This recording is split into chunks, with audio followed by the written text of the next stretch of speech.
En restant là, à discuter ensemble, vous risquez de ramener le virus chez vous et de tuer vos parents.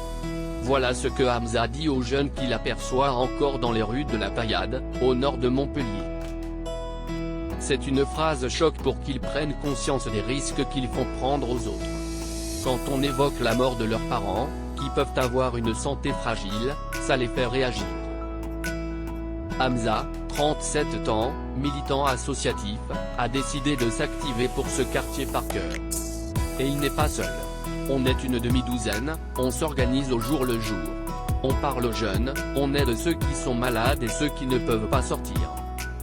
On se met à leur service pour assurer leurs courses ou leurs démarches administratives. D'autres préparent ou offrent des repas. Maraude de nuit, les bonnes volontés s'organisent. Mohsin, ingénieur de 44 ans, assure avoir mobilisé un groupe d'une centaine de personnes. On aide les voisins à régler leurs problèmes quotidiens d'électricité, de plomberie, de courrier, d'informatique. On épaule ceux qui ont une société dans leur démarche pour gérer la crise. On effectue des maraudes de nuit pour venir en aide aux SDF. On donne du temps, on partage notre réseau et nos compétences pour les autres. C'est la bienveillance et la fraternité qui unit notre groupe. Un bien pour un mal.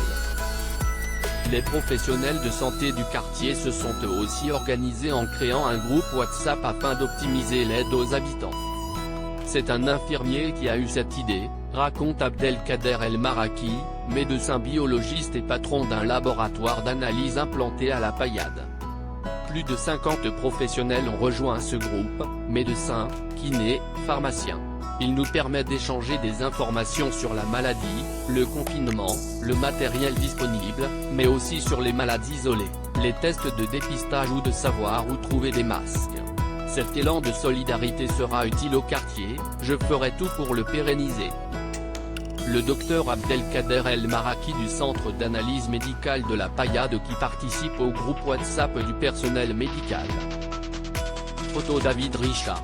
Transit pour Libération. Aujourd'hui il me remercie. Impliqué dans une association cultuelle gérant une mosquée, Abdelkader El Maraki raconte qu'il a vu poindre la crise dès les premiers signes. Il y a 1 mois et demi, dans notre mosquée, la prière du vendredi rassemble jusqu'à 1500 fidèles. J'en ai profité pour parler de l'arrivée de la pandémie, et expliquer les gestes barrières. Mais à l'époque, ces messages n'ont pas forcément été bien perçus par les fidèles. Je leur parlais d'un ennemi invisible, raconte-t-il. Certains ne comprenaient pas que j'intervienne ainsi, ils me répondaient que Dieu voulait nous éprouver en envoyant ce virus, qu'il fallait s'en remettre à la providence. J'ai fait l'objet de remontrances, parfois d'agressions verbales. Un jeune est devenu furieux parce que j'ai refusé de lui serrer la main.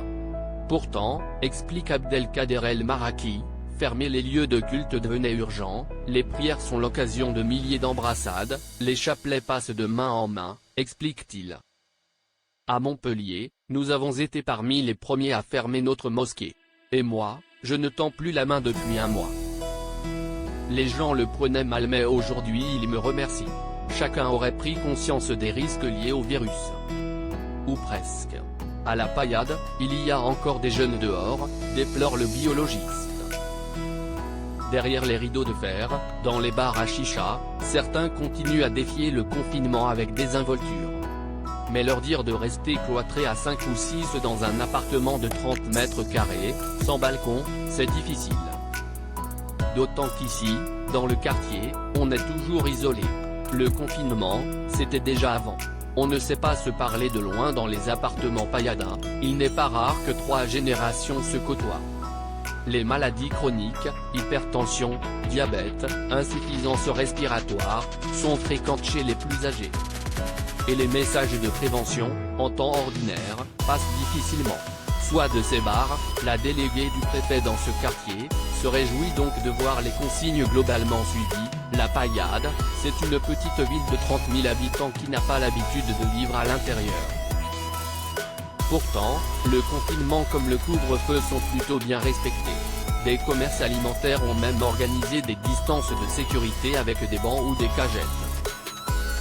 Reste que faire respecter certains gestes barrières semble plus difficile ici. J'ai réalisé que dans le quartier, on ne sait pas se parler de loin. Nos discussions deviennent vite passionnées, ça attire les corps, plaisante Nourdine Bara, auteur et organisateur de rencontres culturelles. Quand des groupes de copains se croisent, tout le monde s'embrasse. Ça ressemble parfois à de véritables mêlées. Ceux qui aujourd'hui n'entendent pas les messages de prévention comprendront demain leur réelle portée, prédit Nourdine Bara. Dans cette grande famille, quand l'un de nous tombera, quand le quartier pleurera ses premiers morts, personne n'y sera insensible.